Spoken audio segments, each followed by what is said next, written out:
Hello, and thank you so much for allowing me to talk today at Measure Summit. I've known Mercer for quite a while, but Measure Summit has been one of those places where I've really wanted to talk since it actually started. This particular talk is going to be talking about online community health, how to measure it and how to integrate it into your business. But I'm going to go into the weeds a little bit here because I also want to take a little bit of a left turn into the social scientific method, because I do think that there's a specific issue that the industry at large has had with the community industry that has kind of led to some misunderstandings. Before I kind of mention myself, I would absolutely love to hear from you in the chat. How aware of the community industry are you or your organization? Obviously, this is past Venia here. Current Venia is probably making fun of me in the chat right now, but I would really love to hear, how has your organization been looking at community? Have you not really considered it in any way, shape, or form? Or on the other hand, did you actually build your entire brand off of the back of a community-led industry? I'm one of those people who really loves a highly active chat. So I want to hear your own snippets, your own information. I'd love for you to riff off of what I'm saying here. I'll actually be there too. Hello, me. So while you're doing that, let's say a little bit about me. My name is Samantha Venia Logan. I do prefer to go by Venia. And I actually started my community career way back in 2012 when I created a YouTube channel to put my gender transition on for the world to see. And before I knew it, I ended up with 4,400 other queer individuals who were looking for resources online. But if you remember, this is back in 2012. This is at the beginning of the era of retarget marketing. And a lot of those individuals felt scared about the internet potentially being able to out them. So when I was dealing with this, I had to simultaneously prove to grants and companies that were funding rescue.net that these communities existed, and also cater to their safety, security, and anonymity on the net. So I couldn't measure them the typical way at the time. So I went to school and I asked, how do I do this? And the university didn't know. They were just like, hey, maybe you should go check out journalism, communications, anthropology, I don't know, business maybe. So I took them all. I had to kind of build my entire career around this singular question of how do you measure online community health without sacrificing the safety, security, and anonymity of the internet. And now, in the modern day, it's a highly relevant question. The entire online community industry, in fact, has been struggling with this question so much that it's one of the biggest struggles for online communities in general. And because it's one of those biggest struggles, the CMX industry report actually has the #1 problem for community managers. How do I prove to CEOs the ROI of my community? So that's what we're going to answer today. How do we reframe, measure, and then integrate the community story into our standard data stories and prove the ROI of communities? And we're going to do this through 4 main methods. First, I think it's really important that we discuss and reframe what community actually means to a business. And that's going to talk a little bit about the social scientific process, which is an amalgamation and an adaptation of the scientific method. Because a lot of people struggle to find out what the social scientific process is, we tend to get a lot of disconnects about the understanding of community as a science. So we're going to break that down first. And once we have that solid foundation, we're going to move into making qualitative data, the data that social science is really good at providing, actually usable. We're going to talk about merging your community data using some platform systems, discussing a few changes to current metrics that you're already using right now. And most importantly, we're going to give you a set framework that will allow you to prove community ROI and integrate it to your other departments. So let's get started. A lot of people tend to shove community into the already established model that we have for measuring, and that is the funnel. As we already know, the expectations of a funnel kind of go from a conversation, just kind of starting, hey, I'm interested in having this conversation with you. What does that awareness factor look like? So we measure what that actually looks like, and then we use measurement systems on the back end in order to repeat that conversation with them. And as people move forward in the funnel, we've designed an experience for them in our product, and then we A/B test that design in order to make it fall in line better with the user journey. This works really, really well. And I don't want to leave this ideology or this model behind in your marketing and your measurement funnels. But what I do want to say is that it doesn't really work for community. The reason it doesn't work for community is because we are building our systems to operate off of expected outcomes. And because we're expecting specific outcomes, the community doesn't necessarily have actions and behaviors that they can perform outside of what we expect them to do on their own. And this creates a problem because whenever we build funnels, whenever we build user experiences or designs, we create a certain set of experiences. And we know that users are not going to use that experience the same way. And I want you to consider this problem of user experience design on steroids for online community, because online communities cannot necessarily be predicted. And people are going to be using your systems, no matter how well you design them, very differently once you add the complexities of peer-to-peer interaction. So let's have an example. I want to put one of my favorite companies on blast. I absolutely adore the community that DigitalMarketer has produced here, but I kind of have a bit of a problem with their disjointed connection between community and the marketing funnel. DigitalMarketer Engage is one of my favorite communities to scroll down and enjoy and lurk around and learn in. Michelle and Cecilia are doing an incredibly great job running that community. But my problem arises when my community interactions clash a bit with the expected customer value journey from DigitalMarketer. You'll see here on this slide a screenshot of an entire email stream. And this is just me saying DigitalMarketer. And if you take a look at the dates, you'll actually notice that they're all within the span of a few days. What caused this? What happened? Obviously, some automation has gone haywire. In reality, what's occurring is I am a veteran member of DigitalMarketer. I've already gotten all of my certifications. I'm already ready for the next step. I just don't necessarily have that capacity in my business, but I've been in their community for a really long time now. As a community member, because I've already consumed most of their long-term content, their newer content is more important to me than their higher up content in the customer value journey.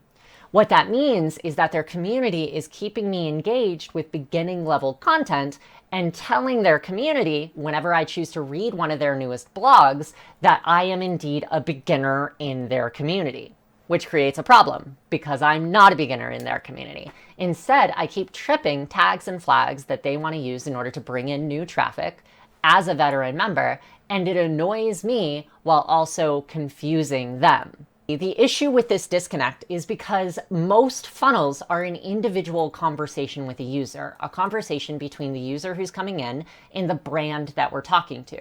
Community, on the other hand, is a peer-to-peer interaction, and those peer-to-peer interactions are occurring all of the time, all over the internet.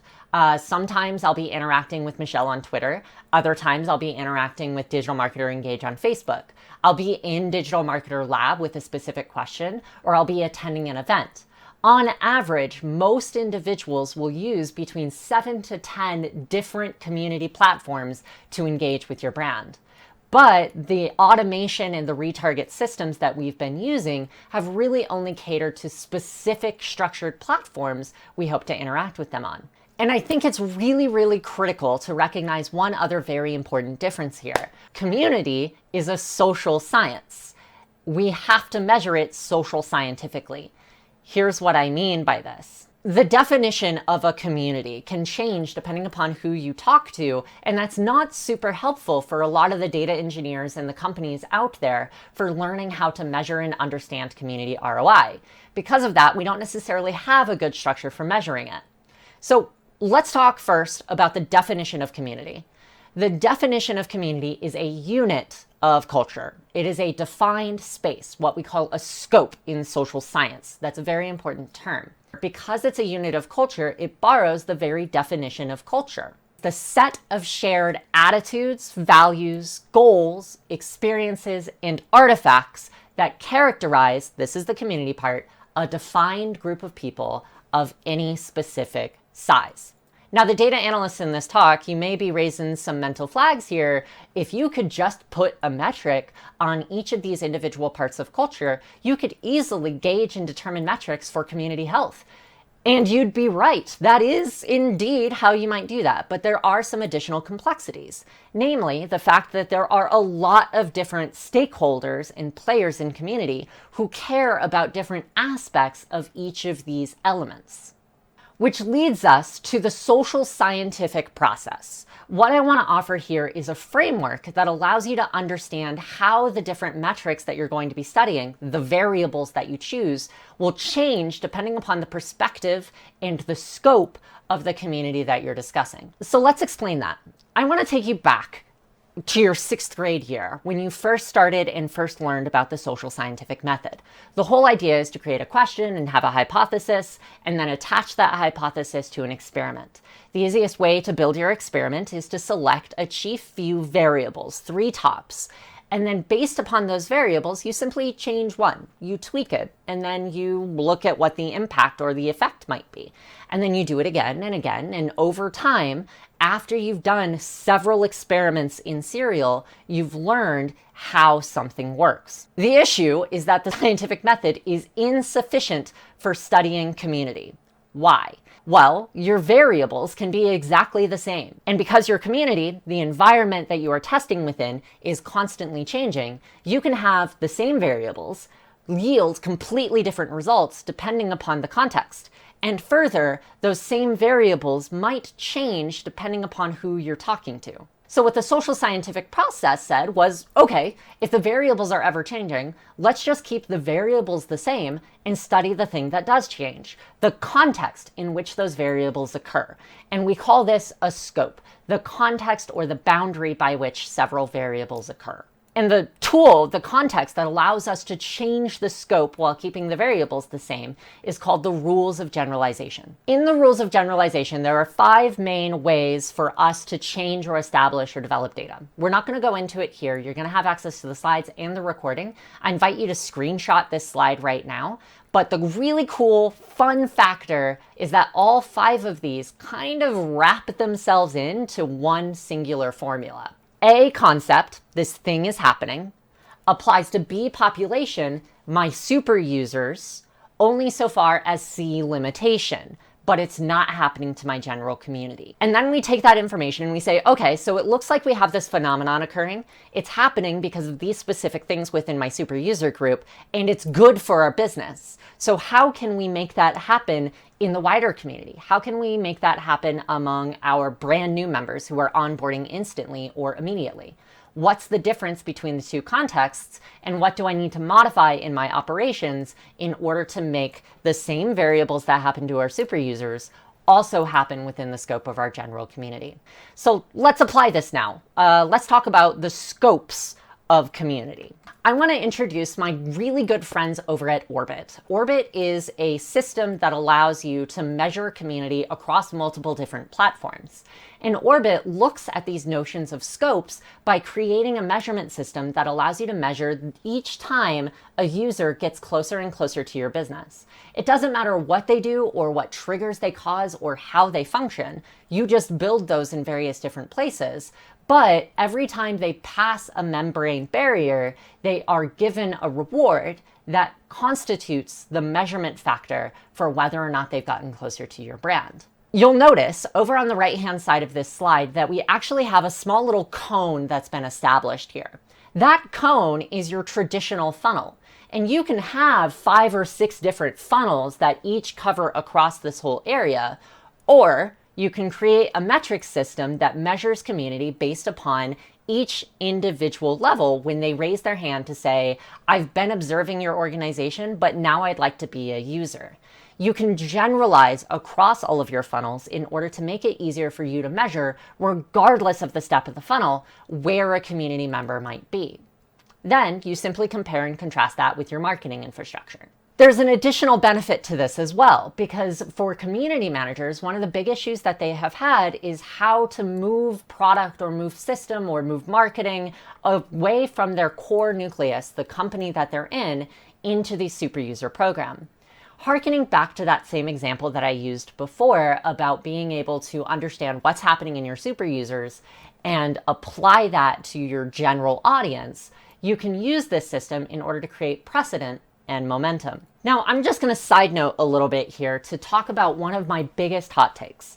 In the online community management world, I don't care what job in community you actually do, community facilitator, community architect, someone who builds the platform or the system, it doesn't matter what you do. Your job as a community professional is to set a precedent for a community to do a thing. I think that this is a good idea for us.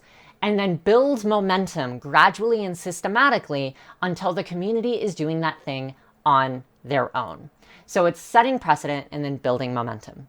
One of the easiest ways to do this is to establish goals and KPIs for specific quarterly functions that you think are helpful in the community, and then say, I'm going to set this precedent and I'm going to use these KPIs for how my active users will discuss things. In each membrane layer for your community, you have the ability to set up a KPI that determines whether or not that was successful. So to summarize, one of the primary issues that people have with understanding and shoving community into a measurement model is that we are creating multiple disparate funnels that are intended for an individual community member's conversation.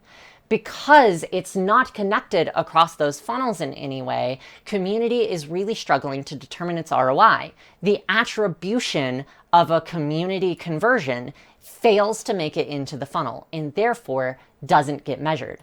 The answer to this is to create metrics to measure your community that determine the scopes in which those community members lay. When a member crosses a scope from a further orbit into a closer one, you can use a KPI in order to measure that community interaction. Now we have a really good model for understanding how online community works. So now we need to figure out exactly how we're going to create a data flow within this infrastructure. We know that our community team is setting precedents and building momentum, which tells us what we want to measure. And now we know that we have an infrastructure that allows us to measure that community interaction across all of our funnels and compare it with the marketing infrastructure that we've created. Now the question is, how do we collect that data and what do we do? It can be really, really overwhelming when you're working with this data, because the one issue with community is that a lot of this is sentiment data. It's thoughts, feelings, opinions, things that people are saying, not behaviors that they're performing. I want to introduce you to this man, John Sculley. He was a famous marketer in fintech, and especially among Fortune 500 companies and Wall Street back in the early 80s all the way through to the mid to late 90s. And he's really famous for saying, quote, "No great marketing decisions have ever been made on qualitative data." He's probably kicking himself for this statement because that is Google's entire business model. That one singular square has on one end a whole bunch of users literally asking them anything they want, simple question. And as long as Google is capable of qualitatively parsing what those people mean, and then going on the back end and qualitatively analyzing, collecting, and organizing everything on the internet, then they have the ability to match those responses. Further, they can then take that data and abstract it, or what we call codify it, from the qualitative data, keyword information, into quantitative data. Again, Google's entire business model. So clearly qualitative data is very useful. There are some perspective changes that you need to take when working with this qualitative data. And once you understand the principles underlying the use of this data, it's going to be way easier for you to use it. First off, qualitative data's superpower is in measuring things that cannot be codified or abstracted into numbers immediately. Qualitative data acts as a bridge that takes you from data that can't be measured to data that can be quantified and then measured. This works by creating stories and connections between several small data sources in order to create a story with the data. You want to infer from small data sets into larger ones. All qualitative data occurs within a context, or again, a scope. A variety of different scopes, when compared across the same variable, allow you a larger data set for qualitative data. Now, let's talk about the lowest possible hanging fruit. What's the easiest way to get started using this data? In anthropology, in sociology, and in psychology, we take ridiculously high detailed notes. So the easiest low-hanging fruit that you can have is to have your community team run a 6-column spreadsheet. The date, the piece of sentiment interest that they are interested in. It could be a Google review, it could be a Twitter message, it could be an email, it could be a survey, or it could be the comments section of your Net Promoter Score system. Really anything that they find interesting, they can place into this spreadsheet, and then you just ask them to codify it by placing a specific set of categories and platforms. In the data measurement world, this is going to be very similar to UTMing your conversations. And once you've effectively UTM'd your conversations, you're going to ask them to give you a disposition. Is this a positive statement about your payment system? Is this a negative statement about a customer support ticket? Is this a positive statement about a new product that was just announced on Twitter? What does that look like? And then you can start attaching information that describes the sentiment within this spreadsheet.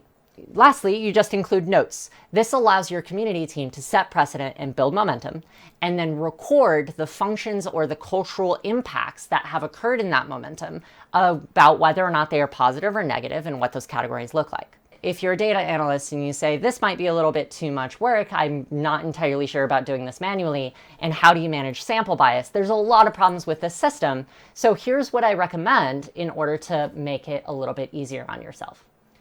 If you have not already, or if you only have one version, implement and upgrade your Net Promoter Score system right now.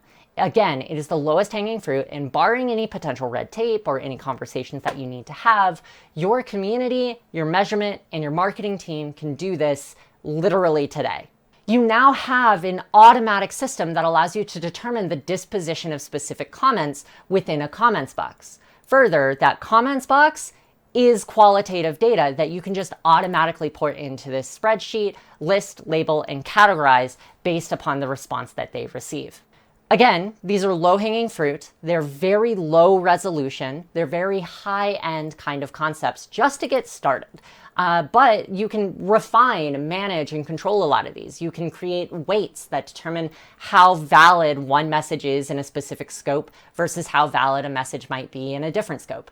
For example, someone putting you on blast for a product change on Twitter may differ in their opinion and how much weight you want to put into it than someone who's providing very explicit, very detailed information about that same product within your super user group.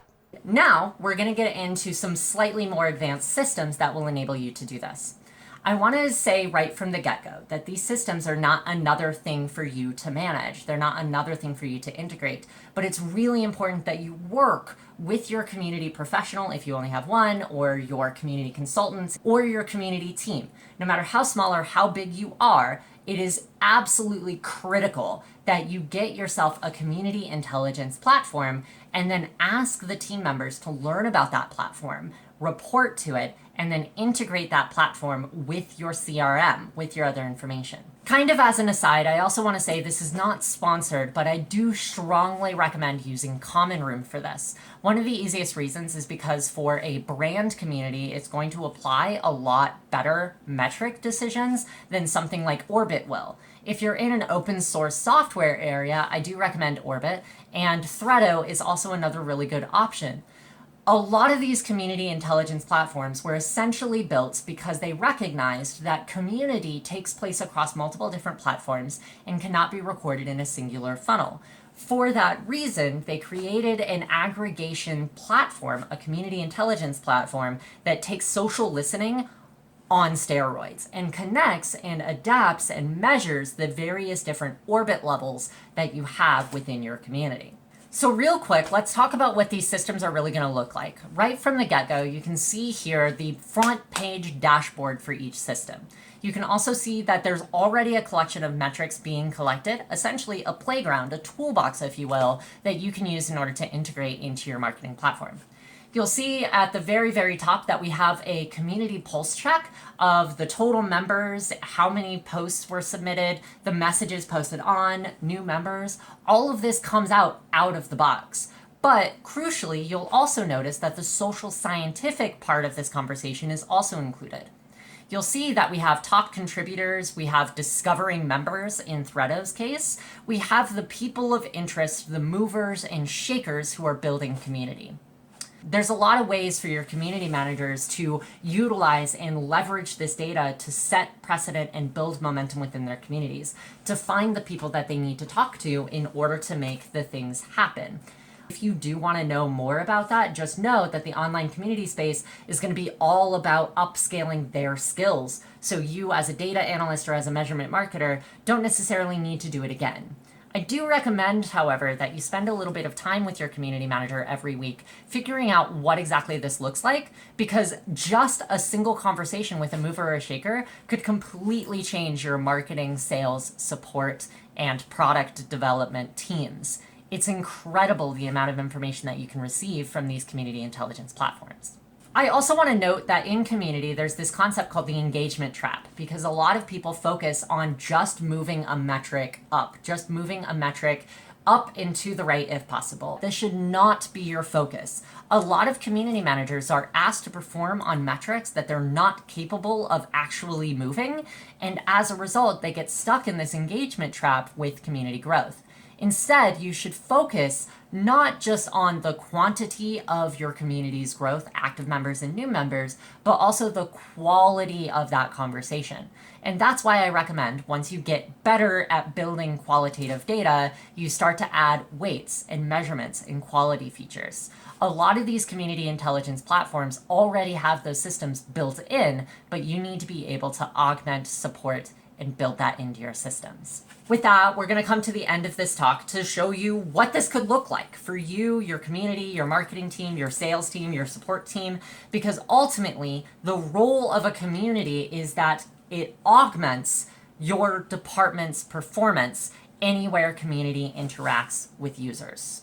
So when sales receives a community-generated lead, they're going to have a one-up on getting that conversion higher. When support is interacting with the community, they may not have to submit as many tickets, and they may receive better ideas for how to answer questions faster.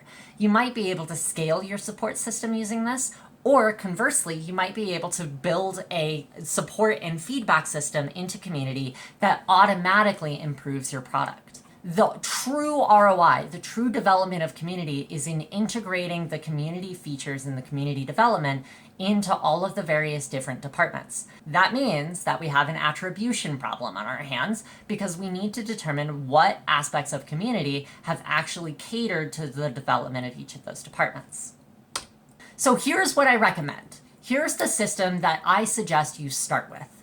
I think that you should have 3 different dashboards, each one catering to a different perspective on the return on investment for a community. Each different dashboard is intended for a different stakeholder and looks at a different scope within your community. The first one is going to be an executive summary. All it is a base level understanding of your community's impact and how that's impacting each individual department within your community. It's critical that you have 2 different measuring systems, i.e. 2 different dashboards for your community team and your actual community. The reason being, a lot of communities' metrics cannot be directly impacted by the team. For instance, support ticket deflection is something that the community team can enable and something that they can build, but it's not something that they can be tested on. The number of support tickets deflected is almost entirely based on how many support tickets your community submits, which the team can't control, and how many tickets the support team gets to before the community does, which again, your community team cannot control. So you're going to have a dashboard that just measures the precedents that they are opting to set every quarter, and then building the momentum for that decision. So you want to establish KPIs and changes and what you want to actually do for that conversation. And then you want to look at your community team's actual participation. How did they respond? What was the response on the messages that they're using in order to set that precedent and build momentum? What are the top users of interest and how did those conversations go with them? How much direct community feedback are you receiving? The third slide is going to be on that community pulse check. The community pulse check is super, super important because it harkens back to whether or not you've built a healthy, stable, comfortable culture within the set boundary of your organization. And you can do that by creating a specific metric for each element of culture that's within your community. For instance, if you want to measure the community's behaviors and practices, you might want to look at the different badges that have been awarded. Are you receiving a lot of mentor badges, suggesting that a lot of people have a vested interest in the continued development of people who are lower in their community? Or for experiences, how are people using your services? Are there daily active users divided by monthly active users to give you a sense of a cohort notion for what services or what experiences you provided and how those experiences boosted the community? A weekly office hours with your online community team that includes a director of product that attends on a regular basis might have an experience metric that determines how many people are signed up and how long those people are active in the community for a set period of time afterward. There is so much involved in community that we can help your community team build and understand, but in order for them to really implement on all of these different options and changes and really utilize that community intelligence platform, we need to be able to integrate this into the marketing and the data stories that you are providing for your organization and your community. It's up to you to integrate it. Let's now take a moment to talk about what this looks like, right? Here we have a screenshot. I've kind of removed some of the data sources from it, but all the labels are there. The example data is still there. This is what I recommend for that executive summary in order to better understand and determine community ROI.